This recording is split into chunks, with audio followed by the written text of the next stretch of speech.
the beginning, there was darkness, and then, bang, giving birth to an endless expanding existence of time, space, and matter.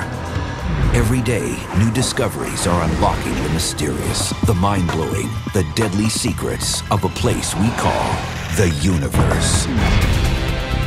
Energy, the ultimate galactic transformer, forever morphing from one form to another. It powers our planet and everything else in the universe. But what exactly is it? Where did it all come from? And how do we get more? Energy can be neither created nor destroyed. It can only be transformed from one type to another. This transformation sometimes goes to the extremes in objects like black holes. Could a future civilization harness that power? What a neat way to get rid of your garbage and solve your energy crisis all at the same time. And what if our universe's energy was transferred to another place in time?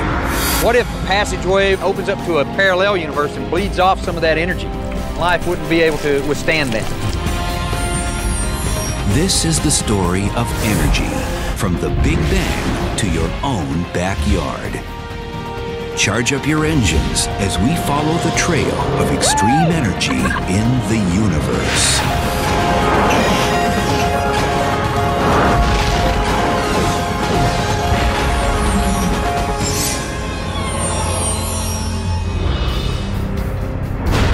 Energy is a cosmic chameleon. It drives our universe by constantly changing form. It powers acceleration, expansion, and apocalyptic impacts. Everything in our universe is energy. Your energy, trees are energy, the dirt is energy, and even the empty space between the stars is energy. But where does all this ever-changing energy come from? All of the energy we see around us every day actually comes from the very beginning of the universe, billions of years ago. When you see a car accident on the highway, that's a very energetic event. Cars get mangled, there's a big noise. But where did the energy come from? Well, the energy comes from the energy of motion of the two cars before they crash. But where do the cars get their energy? From gas, a fossil fuel that gets its energy from plant life that was living millions of years ago. Plant life that got its energy from the sun, which gets its energy from nuclear reactions inside the core. Those nuclear reactions get their energy from the particles that were created at the time of the Big Bang. All the many forms of energy we see around us come from the Big Bang. The beginning of the universe. The origin of all the matter and energy in the universe is really the Big Bang, the creation of the universe itself. Now, we think that, in fact, the Big Bang was the sudden expansion of a very small amount of space into a very large space, driven by a weird kind of an energy.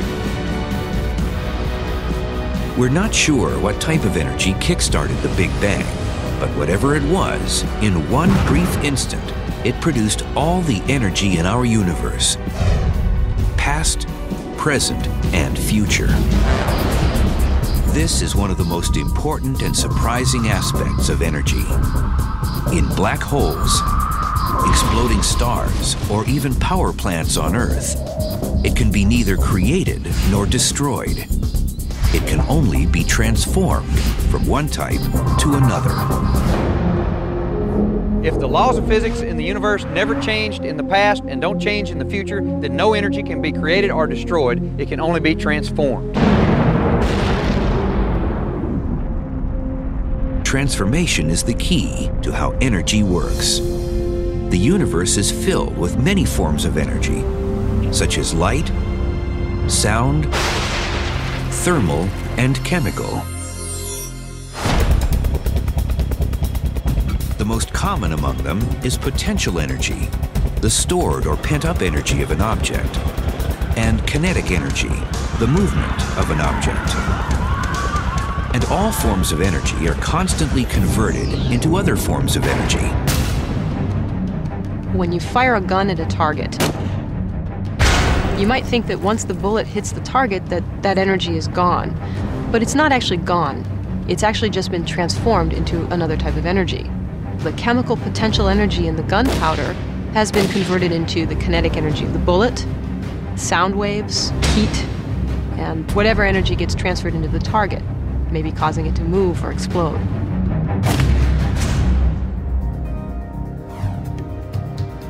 Even the human body is a fine-tuned energy-transforming machine. A good way to think about how we transform energy is eating.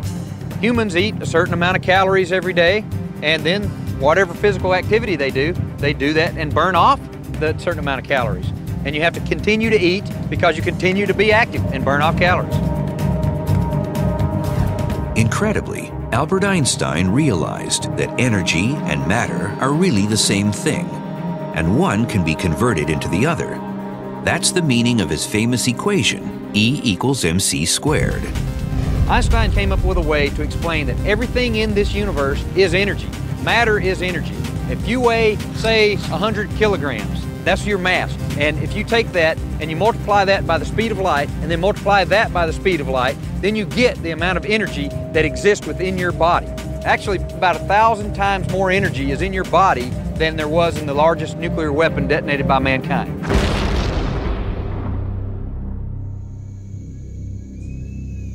Objects may have the same amount of energy, but that doesn't mean they have the same amount of power. The key ingredient is how quickly the energy is released. Power is equal to energy per unit time. So even something with a really small amount of mass, like say this cupcake, would have the equivalent energy of about 1,000,000 tons of TNT. We all know that cupcakes don't spontaneously explode and emit 1,000,000 tons of TNT. If I eat a cupcake, it only gives me about 200 calories of energy over several hours. Whereas if I have a stick of dynamite, that same amount of energy would be released in, say, 1,000,000th of a second. So the TNT has much more power, even though it has the same amount of energy. If you have a pizza, and you're going to eat that pizza, say you eat 1,000 calories worth of pizza, that might be a big meal, but your body has to convert the matter of that pizza into that 1,000 calories. And it's really not that efficient.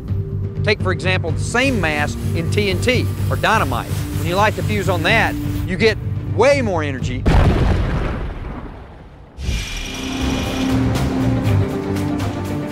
All of the energy we use here on Earth to feed our bodies, power our electronic devices, and light our homes ultimately comes from outer space. Some of the most extreme transformers of energy are stars, including our sun. At any given second, the sun is putting out about 10 to the 26 watts. That means a 1 with 26 zeros after it. That's like 400 billion nuclear weapons all in 1 second. That's how much energy we're getting from the sun at any given second. Stars, like our sun, produce many forms of energy. But it all began with gravity. All gravity means is that we've observed that all matter falls towards all other matter. And it's interesting that you can use gravity to transform energy from one type to another. If I hold a rock up here, it has a certain potential energy. And then I let it go, gravity turns that potential energy to kinetic energy until it hits the ground. Over 13 billion years ago, gravitational energy gathered up dust and gas to form the first stars. Once a star is formed through gravitational energy, it then produces nuclear energy. Stars are powered by nuclear fusion. So this is when you take multiple hydrogen atoms and you smash them together to produce heavier elements like helium, or carbon and oxygen and nitrogen. When this fusion process happens, the enormous energy of what's called the strong nuclear force is liberated. And that is what lights up the star. Nuclear fusion within stars, like our sun, then produces a form of energy called electromagnetic radiation. These are oscillating waves of photons, or particles of light. On Earth and in space, electromagnetic radiation consists of a spectrum of energy. On the low end are radio waves with low frequencies and very long wavelengths. On the high end of the electromagnetic spectrum are gamma rays with high frequencies and extremely short wavelengths. Each photon of electromagnetic radiation takes up to 150,000 years to actually get from the center of the sun to the surface before it can escape and head towards Earth. Luckily for us, our atmosphere blocks most of the dangerous wavelengths of electromagnetic energy, which are ultraviolet, X-rays, and gamma rays, from reaching our world. But it allows visible light, infrared, and radio waves to pass through. Light and infrared energies are absorbed by land masses and oceans, and then converted to heat energy. The sun is continually emitting electromagnetic radiation, which is giving us heat energy here on Earth and in space. Humans have found clever ways to harness the energy of the universe. We've learned to transform solar radiation into heat, as well as electrical energy. One of the most common technologies we use to harness the power of sunlight is solar panels. Solar panels are usually made out of semiconductors, which are light sensitive. So when sunlight hits the silicon solar array, it generates charges. Those charges are then swept out of the semiconductor material, and that generates an electrical current. Electricity can be generated from one solar cell or a solar farm holding 550,000 solar panels. And those currents can charge everything from a home to a hot sports car.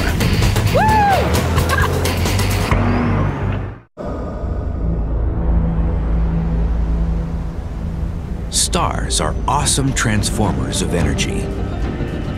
Here on Earth, we're constantly bombarded with the sun's electromagnetic energy in the form of light. In turn, we convert it into other energies to power some of the most unlikely things in our everyday world. We're here at Tesla Motors today to see how electromagnetic energy can be converted into mechanical energy, which is used to power this high-end sports car here. All it takes is simple electricity from your average wall socket.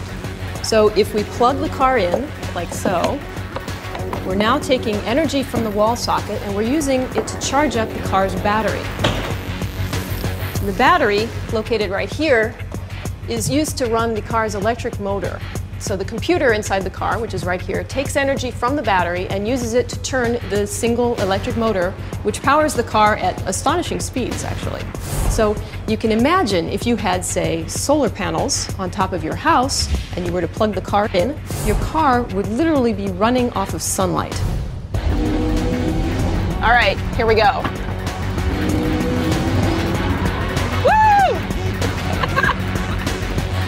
And transforming sunlight into electricity has its advantages. Electric vehicles accelerate faster than gas vehicles because electric motors provide full torque immediately, while gas engines have to rev up. The Tesla here can do 0 to 60 in 3.9 seconds, and that makes it faster than just about any other production gasoline-powered car there is. This just illustrates the great power of electromagnetic energy. Isn't science fun? Our sun is responsible for fueling almost everything in our world by transforming its energies from one useful form to yet another. Green plants convert solar energy into chemical energy through photosynthesis, which feeds all living things, including humans. I get energy from my corn flakes because the corn in the flakes got their energy from photosynthesis of sunlight that converts sunlight into sugar, carbohydrates. All kinds of molecules have bonds between the atoms in the molecules that when they break, release energy and give us the energy that we need when we exercise. And this life cycle of energy doesn't end here. Over millions of years, the decomposed remains of dead plants and animals fuels are compressed underground and converted into fossil fuels. They come in many forms, including coal, petroleum, and methane. When we burn oil or natural gas, we're really liberating the energy from sunshine that was collected by plants thousands, tens of thousands, hundreds of thousands of years ago and stored underground in fossil fuel repositories. Fossil fuels are considered non-renewable resources. This doesn't mean their energy is completely destroyed, but that they can't be replenished naturally in a short period of time. When we talk about non-renewable energy sources, like, say, burning fossil fuels, we don't mean that energy is gone from the universe. What we mean is that that energy source has been transformed into a form that's no longer useful, like, say, for example, waste heat. The sun provides much of the energy essential for our survival. But this energetic powerhouse can also produce lethal energies. November 2006, NASA's Swift Observatory witnesses a frightening event. The largest stellar flare ever observed releases energy equal to 50 million trillion atomic bombs. The killer flare fires energy in the form of X-rays that would obliterate most life on Earth if it came from our sun. Fortunately for us, this radiation came from the star Il Pegasi, which is 135 light-years away. Even so, this incident illustrates the deadly energy being released from stars, including our sun. A solar flare is a relatively sudden release of a tremendous amount of energy. This energy comes from magnetic energy. A bunch of tangled magnetic fields suddenly release this radiated energy. It can be thought of as a bunch of stretched, twisted rubber bands. That's the magnetic field lines. And eventually they just snap. And that snapping releases the energy and channels it outwards from a relatively localized region on the sun's surface. Solar flares can reach as much as 15 million degrees because it's converting magnetic energy into heat energy, and massive amounts of magnetic energy into that heat energy. Solar flares can occur several times a day during high solar activity. When they're erupting, each flare can produce as much thermal energy in a few minutes as the entire sun produces in 1 second. If some of the high-energy charged particles generated by solar flares are headed in our direction, they'll be deflected by another energy source, the Earth's magnetic field. It's produced by electric currents that flow in its molten core. These currents are hundreds of miles wide and move at thousands of miles per hour as the Earth rotates. This powerful magnetic field passes through the Earth and enters space. The Earth's magnetic field stops or deflects most of the charged particles that come at us from the sun or from interstellar space. And this is a really good thing, because it would be really bad for life on Earth if a lot of these very high energy particles made it to the ground and were to hit our bodies. A massive star can send off flares for 10 billion years. And when the star nears death, it doesn't mark the end of the transformation of extreme energy. In fact, it's just the beginning. Once you have the beginning of a star where it does start the nuclear fusion, then the nuclear fusion continues on and it will burn until all the hydrogen is used up, basically. Deprived of the nuclear energy to support itself, a massive dying star finally collapses, igniting a supernova explosion. A supernova can radiate as much energy as the sun will emit over its entire lifespan. Stars exist in a balance between energy from a nuclear furnace on the inside and gravitational pull of all the mass of it collapsing in on itself.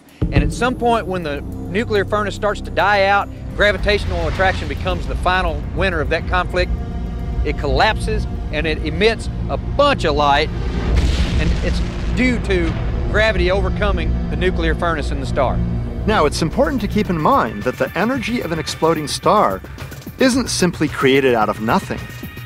Again, it's energy that's transformed from one type to another. The core of a massive star collapses, releasing a lot of gravitational potential energy. That energy then is channeled into neutrinos, into the kinetic energy of the ejected material, and into the visible energy that we observe.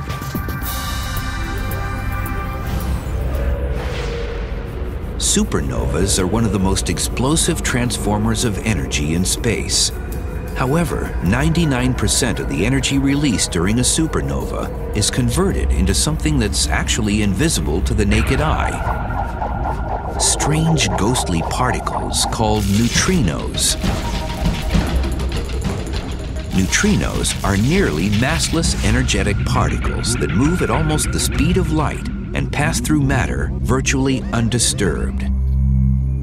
Every second, more than 50 trillion solar neutrinos pass through the human body without us knowing it. The likelihood of one of them interacting with a particle in your body is so low that you don't notice it. And even if it did happen, it would be just a little blip of energy that your body gets, which is much less significant than all the other blips of energy it gets from other kinds of particles that are running into you, such as light or radiation that's naturally produced from the Earth. Neutrinos were once impossible to detect. They traveled right through the Earth and exited back into space unnoticed. But in Hida, Japan, over 3,000 feet underground, lives the Super K Observatory. It houses a massive stainless steel tank containing ultra-pure water. It's been discovered that when neutrinos interact with the electrons or atomic nuclei in water, they produce a charged particle, which creates a flash of ultraviolet light. As that particle streams through the water, it actually gives out a tiny blip of radiation that can be measured by those little light detectors, which then says that's a neutrino. Could these stealthy particles be a source of energy here on Earth? That's what Alan Kay from Chicago, Illinois wanted to ask the universe. So he texted us, how can we harness energy from neutrinos emitted by the sun? Interesting question, Alan. It turns out that neutrinos are incredibly hard to detect, so we probably can't harness the sun's neutrino energy. Also, we don't really want to, because only about 3% of the sun's energy is in the form of neutrinos. It's much easier to harness the sunlight, and there's much more of it. Neutrinos may not be able to alleviate our energy crisis, but lurking in each galaxy exists a ravenous beast that just may be the most fuel-efficient engine in outer space. The ability to convert energy from one form to another has inspired innovative ideas for future space colonization. Supermassive black holes reside in the centers of most galaxies, including our Milky Way. They can store and unleash the energy of billions of supernovas. When the supermassive black holes were forming, a tremendous amount of gravitational potential energy was converted into radiated light and other forms of energy. Because you had a lot of material get compressed into a very small volume. It had to give up a lot of energy. The supermassive black hole is 10 billion suns worth. That means it has the equivalent mass of 10 billion stars, just all packed into a very tiny space. January 2008. NASA's Chandra X-ray telescope unravels a puzzling mystery about the transformational energies produced by a black hole. It detects a supermassive black hole's powerful gravitational energy drawing in a nearby star. As the gluttonous beast gorges on the star, it spins wildly, sometimes approaching the speed of light. This kinetic energy twists up the gas and debris falling into the hole to form a fast-spinning rotational accretion disk. This rotating material is then released in powerful jets. This extremely high energy material spiraling around the black hole creates a very large magnetic field. Now, some of the material actually follows those magnetic field lines and gets shot out along them, forming a big powerful jet that's sort of like a blowtorch. Recent computer simulations have shown that if the extreme kinetic or rotational energy from a black hole's spin could be harnessed, these black monsters could become the ultimate galactic batteries. Wouldn't it be great if you could have a spinning black hole just spinning there, out there in space, and you build this thing in orbit around it that extracts energy from that. And that would give you a huge amount of energy to fuel your super advanced civilization. And black holes may not only be responsible for generating different forms of energies, they may serve a dual purpose as a galactic recycling center. One might imagine an advanced civilization living near a spinning black hole. It could send garbage trucks close to the spinning black hole that would dump their garbage at the appropriate time. Those trucks would then emerge from the vicinity of the black hole with more energy of motion, kinetic energy, than they had going in.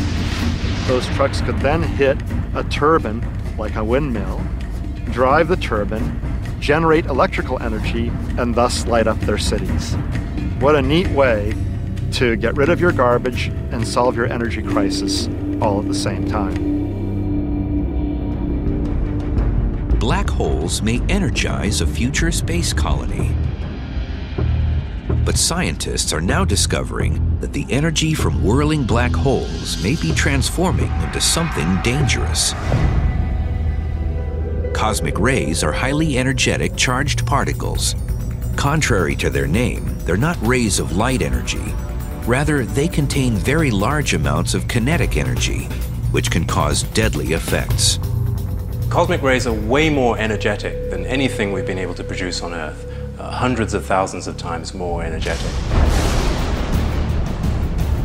The most energetic cosmic rays are called ultra-high energy cosmic rays. They travel at close to the speed of light with ever-increasing brightness. An ultra-high energy cosmic ray has about as much energy as a tennis ball hit at 100 miles an hour. That's how fast the professionals get them going on court. That doesn't sound like a lot of energy, but actually there are trillions of particles making up a given tennis ball. And what's going on is that you've taken all of that energy and put it into one subatomic particle. And that's what a cosmic ray coming in through our atmosphere is like. And so that's a lot of energy for a single particle to have. New evidence suggests that galaxies, known as active galactic nuclei, may be the source for these ultra-high energy cosmic rays. These are galaxies that have super-spinning, supermassive black holes at their cores. Those are essentially extremely powerful generators of energy. There are magnetic fields and electric fields all spinning around and throwing out particles at incredibly high rates, usually generated by a supermassive black hole at the core. And that sort of system, black holes especially, are able to produce huge amounts of energy that can throw out these particles in all directions. Ultra-high energy cosmic rays have become one of the top health threats to interplanetary space missions.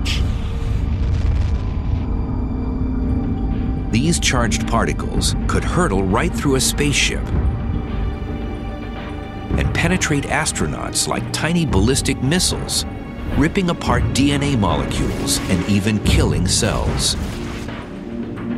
A high-energy cosmic ray, if it interacts with human tissue, can do damage to the DNA in that tissue and lead to a disruption of the cell, maybe leading to cancer. And cosmic rays may not only threaten space travelers. Every second, cosmic rays bombard our Earth's atmosphere. Some even penetrate all the way through and rain down on our planet. The key to cosmic rays' transformational energy is speed. So even if it has really tiny mass, like most cosmic rays, they've got enormous velocity. So their kinetic energy can be really, really large. When they strike the Earth's atmosphere, they collide with molecules, mainly oxygen and nitrogen. This produces a storm of energy in the form of ultraviolet radiation that cascades down on our planet.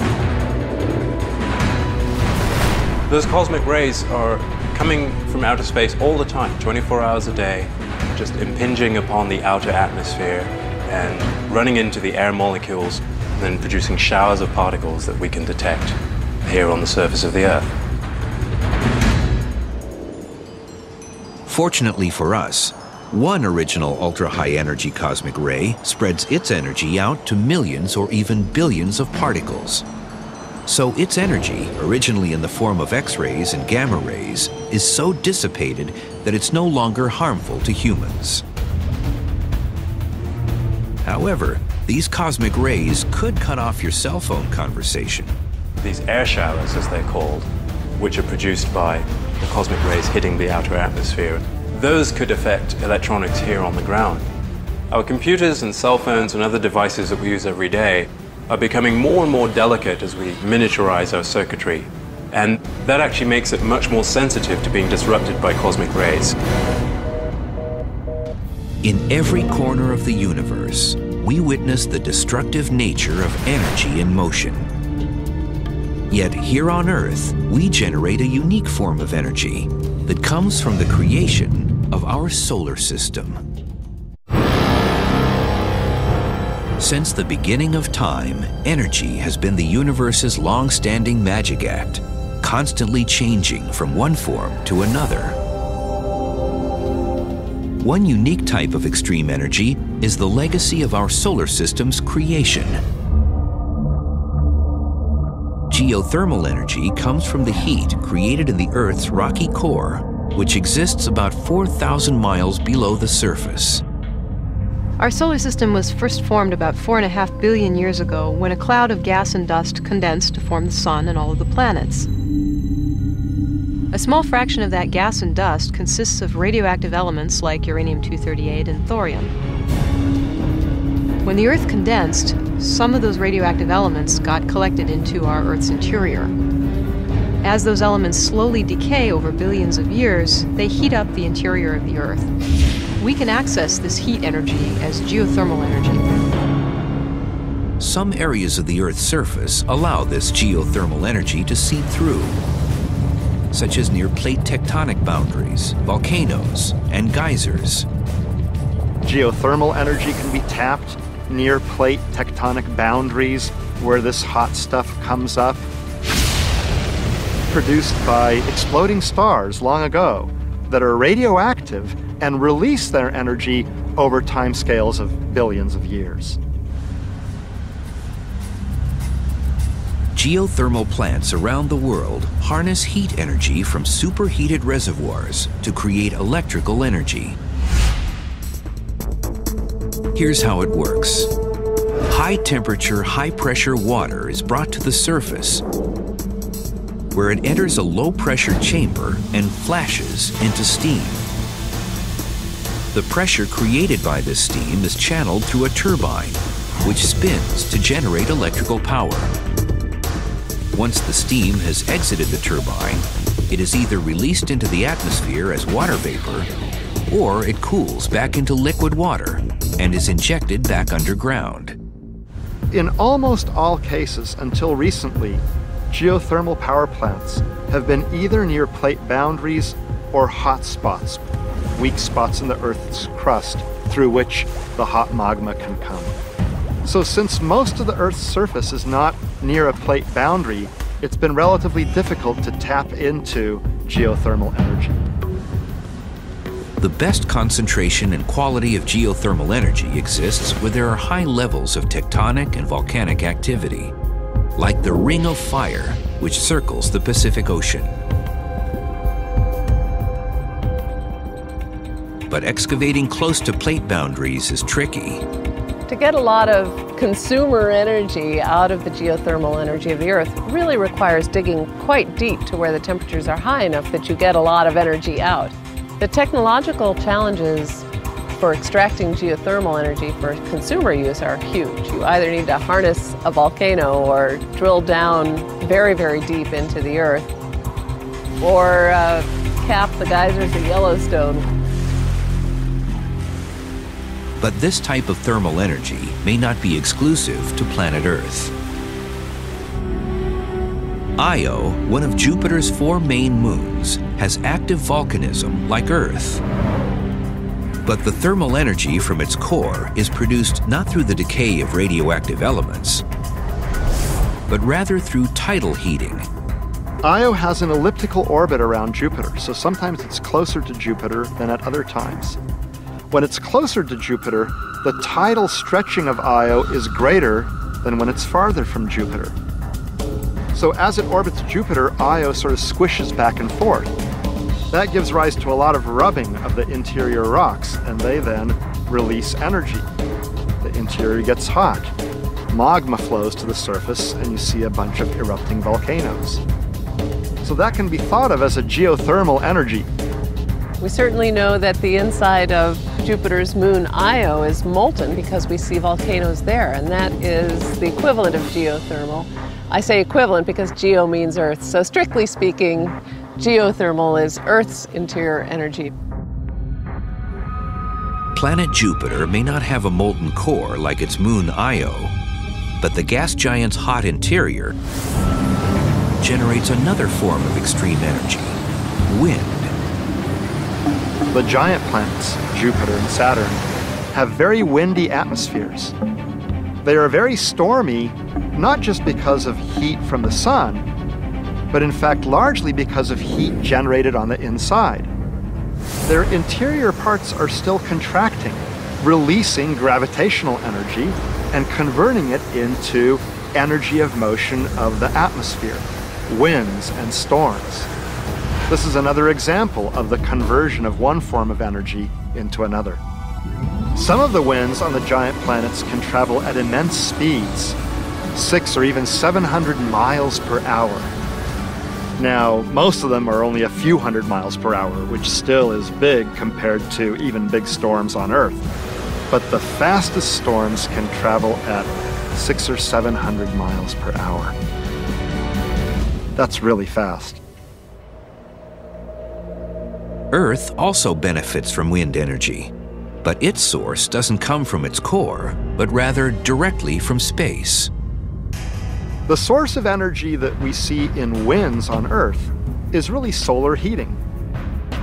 The sun heats different parts of the atmosphere by different amounts, and that causes imbalances that allow the air to flow. That's wind energy, mechanical energy coming from the sun's electromagnetic energy. That wind energy can then be used to drive a turbine, converting it into electrical energy that lights our cities. Energy has propelled the evolution of the universe since its birth over 13 billion years ago. But now, science has discovered a mysterious type of energy that just may be the cosmic Grim Reaper. Throughout outer space exists a phantom energy. We don't know where this mysterious form originated, but it's now believed that it could destroy life on Earth, and maybe even the universe itself. In the 1990s, astronomers used the Hubble Space Telescope and other observatories to measure the distances of exploding stars in other galaxies. To their shock, they noticed something quite peculiar. Recently, astronomers have discovered by looking at the distances of supernovae that the universe is actually accelerating apart. It's not just expanding, but it's actually accelerating. Some mysterious energy is driving the universe apart faster and faster. Astronomers realized that the expansion of the universe is speeding up with time due to dark energy, a strange form of energy that exists everywhere. It accounts for almost 75% of all mass and energy in the universe. And it's one of the big mysteries of the universe. It is in fact the biggest mystery of the universe in some sense, because dark energy is the largest component of the energy budget of the universe. Our current knowledge and understanding of dark energy is very limited, even though dark energy comprises almost 75% of all matter and energy in the universe. It would be similar to us having only explored the landmass on the Earth when the ocean comprises almost 75% of all of the surface of Earth. We are just now starting to explore dark energy. Scientists had once thought that gravitational attraction would cause the expansion of the universe to slow down with time. The belief was that the universe was expanding from the Big Bang and that gravity ought to be slowing that expansion rate. And the big question at that time was, is gravity strong enough to pull everything back together? But we got a surprise. Gravity wasn't slowing down the expansion. In fact, when we observed carefully, we discovered that the expansion was accelerating.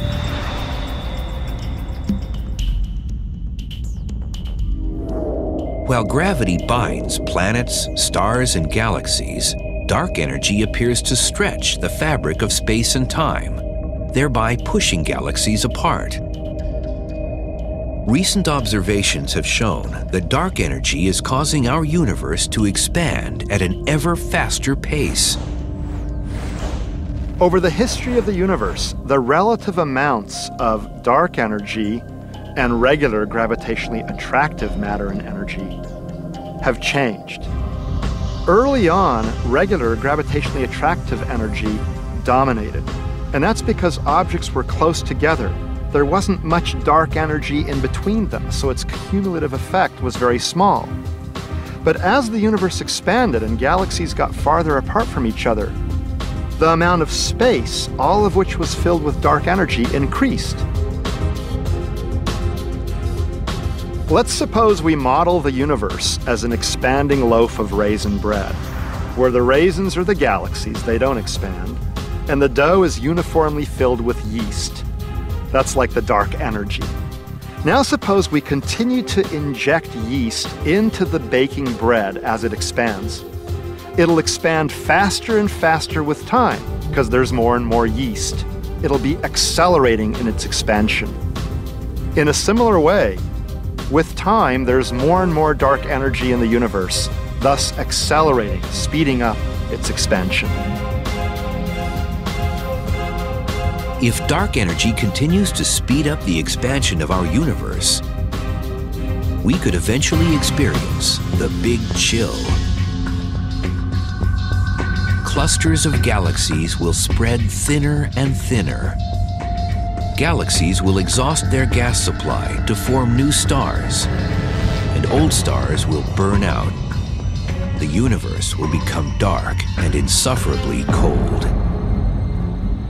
In a universe that expands forever, or nearly forever, eventually the sun and all the other stars will burn out. They'll use up their nuclear fuel. At that point, there will be basically no source of energy for life on Earth. So life as we know it will cease to exist. But if this grim scenario happens, all the energy in the universe won't disappear, because our energy budget has been fixed since the Big Bang. However, the energy will become impossible to access. The energy gets spread out so much and diluted to such an extent that it is no longer usable. But there are other theories about the fate of our universe's energy. In the distant future, some propose energy could be transferred to another place, perhaps another universe. According to the laws of physics, energy can't be created or destroyed. And all the energy that is within our universe has always been here and will always be here. But what if a wormhole or something opens up to a parallel universe and bleeds off some of that energy? It's possible that our universe would start cooling off because we're leaking at that point. And I don't think that would be a good idea, because eventually the universe would cool off to a point where everything would freeze out and life wouldn't be able to withstand that. We don't know what the far future holds for energy in our universe or beyond. But for the time being, it remains the violent yet vital and ever-changing component of our universe.